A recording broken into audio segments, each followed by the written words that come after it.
Assalamualaikum warahmatullahi wabarakatuh. Saya Rana Marzi dari kelas 12+3. Di sini saya ingin menjelaskan kelimpahan dan sifat alkali dan alkali tanah. Yang pertama yaitu kelimpahan alkali. Kelimpahan alkali terbagi atas 6 unsur. Yang pertama, litium. Litium berada di bumi sebanyak 0,0007%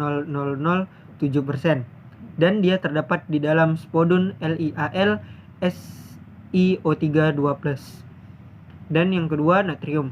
Natrium berada di bumi sebanyak 2,8%. Dan natrium ini biasanya terdapat di salah satu contohnya garam batu NaCl. Yang ketiga, kalium. Kalium berada di kerak bumi sebanyak 2,6% dan terdapat di dalam silfit. Selanjutnya, rubidium. Rubidium terdapat di bumi sangat sedikit karena berjumlah 0,0078%. Dan bisa didapatkan di dalam lepidolit atau ditemui di dalam lepidolit. Yang selanjutnya, cesium berada di kerak bumi 0,0003% dan terdapat di dalam polusit. Dan yang terakhir, francium. Francium ini di bumi sangat sedikit karena ia berasal dari peluruhan actinium atau Ac yang bersifat radioaktif. Yang kedua yaitu kelimpahan alkali tanah. Kelimpahan alkali tanah ini terdapat 6 unsur juga. Yang pertama, berilium. Berilium ini sumber dari buminya itu senyawa silikat beril dan terdapat 0,0006% di kerak bumi atau kulit bumi dan terbagi dua warna yaitu biru hijau muda dan hijau tua. Biru hijau muda disebut aquarin dan hijau tua biasa disebut permata emerald. Yang selanjutnya, magnesium. Magnesium berada di urutan ke-8 atas jumlah keberadaannya di kerak atau kulit bumi atau dapat dijumlahkan dengan 2%. Selanjutnya, kalsium. Kalsium ini dapat dicontohkan dengan batu marmer dan ia berada di urutan ke-5 keberadaannya di bumi yaitu sebanyak 18,6%. Selanjutnya, strontium. Keberadaannya di bumi ini sangat jarang karena berjumlah 0,05%. Selanjutnya, barium. Barium ini sangat sedikit dan terdapat sebagai berit. Yang selanjutnya, yang terakhir, radium. Radium ini bersifat unsur radioaktif, sangat jarang dan kelimpahan rata-ratanya mencapai sekitar 10-4%. Selanjutnya, sifat golongan alkali dan alkali tanah. Yang pertama, sifat golongan alkali. Sifat golongan alkali terbagi atas dua sifat, yaitu kereaktifan unsur. Energi ionisasi dari unsur logam alkali ini dibilang lebih rendah dari energi ionisasi unsur logam yang lainnya. Maka dari itu bisa dinamakan bersifat reaktif. Hal ini ditandai atau dikarenakan mudahnya bereaksi dengan air, unsur halogen, dan lain-lain. Dan semakin ke bawah, sifat logam alkali semakin kuat karena dari atas ke bawah dalam sistem periodik semakin mudah diproduksi. Dan yang kedua, sifat golongan alkali tanah. Sifat golongan alkali tanah ini terbagi atas 4, yaitu yang pertama, dapat bereaksi dengan air yang membentuk basa, yaitu dapat bereaksi dengan oksigen yang membentuk oksida basa, dapat bereaksi dengan hidrogen yang membentuk senyawa hidrida, dan dapat bereaksi dengan nitrogen yang membentuk senyawa nitrida. Kemudian alkali tanah ini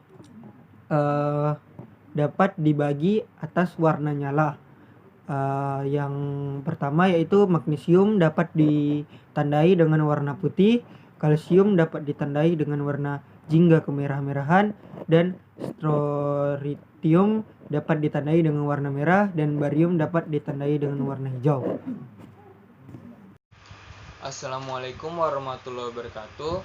Nama saya Fikri Ariandi dari kelas 12 IPS 3.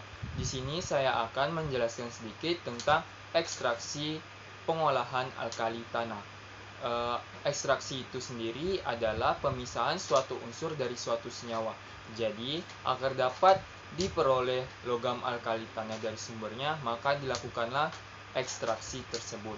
Seperti yang kita ketahui, unsur-unsur alkali yaitu terdapat 6, yaitu mulai dari berilium, magnesium, kalsium, strontium, barium, dan radium. Ke-6 tersebut akan kita bahas bagaimana cara mengekstraksinya.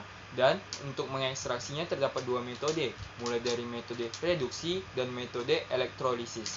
Baiklah, kita lanjutkan saja mengekstraksi unsur yang pertama, yaitu berilium. Metode yang pertama untuk mengekstraksi berilium ini yaitu metode reduksi. Untuk mendapatkan berilium bisa didapatkan dengan mereduksi Bf2- sebelum mendapatkan Bf2. Kita harus memanaskan beril, yaitu Be3Al2 SiO6 3 dengan Na2SiF6 hingga 700 derajat Celcius, karena beril adalah sumber utama berilium.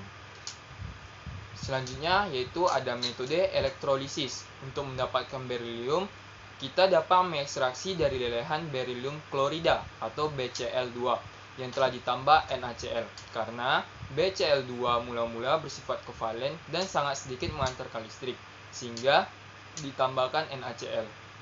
Selanjutnya kita masuk ke unsur yang kedua, ekstraksi magnesium.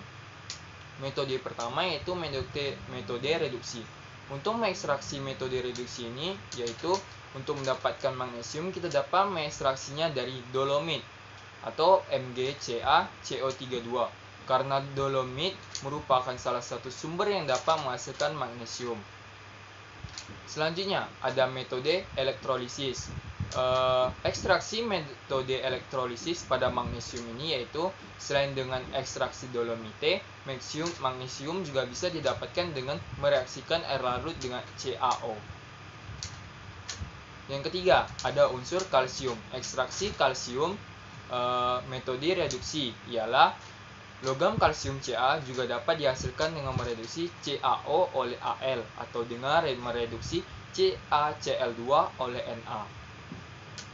Selanjutnya ada metode elektrolisis. Mengekstraksinya yaitu batu kapur atau CaCO3 adalah sumber utama untuk mendapatkan kalsium.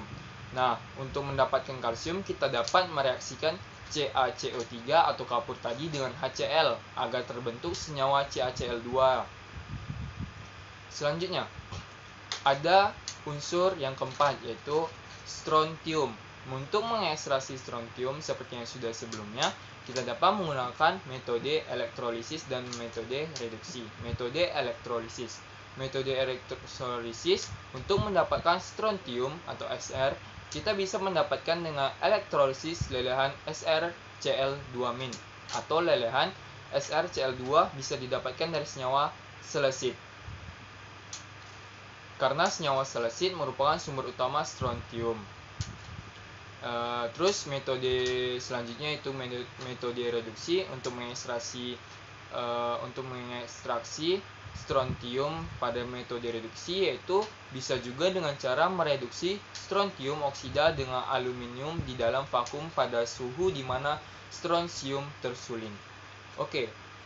Unsur yang kelima yaitu barium. Metode reduksi untuk mengekstraksi barium ini yaitu selain dengan elektrolisis, barium bisa kita peroleh dengan mereduksi BaO oleh Al. Dan untuk pengekstraksian metode elektrolisis, barit adalah sumber utama untuk memperoleh barium. Setelah diproses menjadi BaCl2, barium bisa diperoleh dari elektrolisis lelehan BaCl2. Baiklah, yang terakhir yaitu pengekstraksian radium. Untuk pengekstraksian radium ini, radium bersifat radioaktif dan terdapat di alam bercampur dengan biji uranium yang disebut pitch blende yang ditemukan di Joachimsthal, Bohemia. Pasir Carnage di Colorado juga menghasilkan radium, tetapi biji yang kaya akan unsur ini ditemukan di Congo dan danau besar Great Lake di Kanada. Radium tergantung di dalam mineral uranium dan bisa diambil dari sisa hasil pemrosesan uranium. Deposit uranium yang besar terletak di Ontario. Kanada, negara bagian New Meksiko, dan Utah di Amerika Serikat dan di Australia. Radium bersifat radioaktif dan terbentuk dari hasil peluruhan radioaktif unsur-unsur berat, misalnya peluruhan 238U. Radium umumnya didapatkan sebagai impurities dalam pitchblende atau dari hasil sisa pemrosesan uranium. Baiklah, itu saja yang dapat saya jelaskan. Mohon maaf jika ada keterbelitan kata-kata, tidak sopan dan kurang memuaskan atas presentasi saya. Dan saya akhiri, terima kasih atas perhatiannya sekali lagi. Wassalamualaikum warahmatullahi wabarakatuh. Unsur logam alkali tanah bersifat reaktif sehingga mudah bereaksi dengan unsur atau zat lainnya membentuk senyawa. Beberapa reaksi unsur logam alkali tanah yaitu reaksi unsur logam alkali tanah dengan air, oksigen, nitrogen, halogen, dan hidrogen. Yang pertama, reaksi logam alkali tanah dengan air. Unsur logam alkali tanah bereaksi dengan air membentuk senyawa hidroksida. Semua unsur logam alkali tanah dapat bereaksi dengan air kecuali berium. Yang kedua, reaksi logam alkali tanah dengan nitrogen. Unsur logam alkali tanah bereaksi dengan nitrogen membentuk senyawa nitrida. Yang ketiga, reaksi logam alkali tanah dengan oksigen.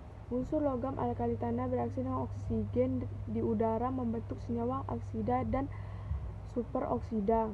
Senyawa oksida terbentuk jika reaksi melibatkan jumlah oksigen yang terbatas, sedangkan senyawa superoksida terbentuk jika reaksi melibatkan jumlah oksigen yang berlebihan. Yang keempat, reaksi logam alkali tanah dengan halogen. Unsur logam alkali tanah bereaksi dengan halogen membentuk senyawa halida. Yang terakhir, yang kelima, reaksi logam alkali tanah dengan hidrogen. Unsur logam alkali tanah bereaksi dengan hidrogen membentuk senyawa hidrida. Sekian, terima kasih. Assalamualaikum warahmatullahi wabarakatuh. Nama saya Abdul Ramadi. Saya ingin menjelaskan tentang kegunaan logam alkali dan senyawanya. Selain natrium dan kalium, kegunaan logam alkali sebagai berikut. Yang pertama ada litium digunakan untuk membuat baterai. Kedua, rubidium atau dikenal dengan Rb dan cesium atau dikenal dengan Cs digunakan sebagai permukaan peka cahaya dalam sel fotolistrik yang dapat mengubah cahaya menjadi listrik. Yang ketiga itu dijelaskan dengan nama Li2CO3, digunakan untuk pembuatan beberapa jenis peralatan dan gelas keramik. Sekian dari saya, terima kasih. Assalamualaikum warahmatullahi wabarakatuh. Nama saya Rika Novrianti. Di sini saya akan menjelaskan tentang logam alkali tanah.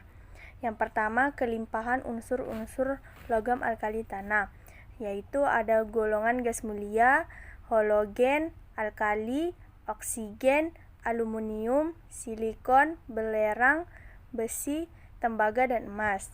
Dan yang kedua, sifat fisika dan kimia alkali tanah.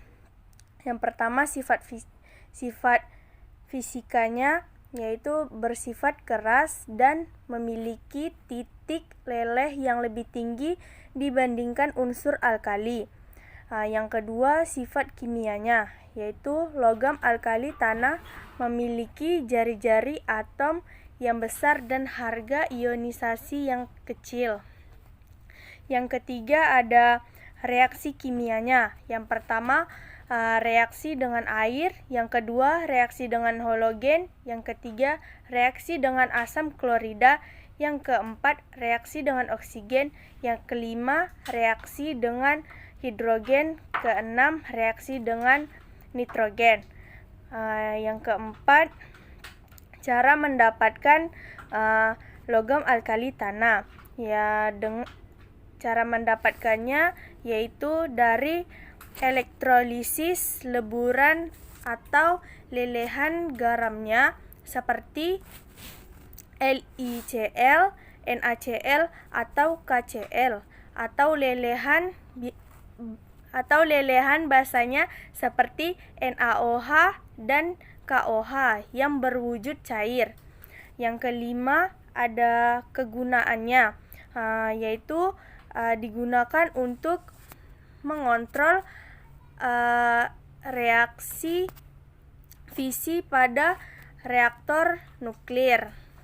Sekian dari saya. Wassalamualaikum warahmatullahi wabarakatuh.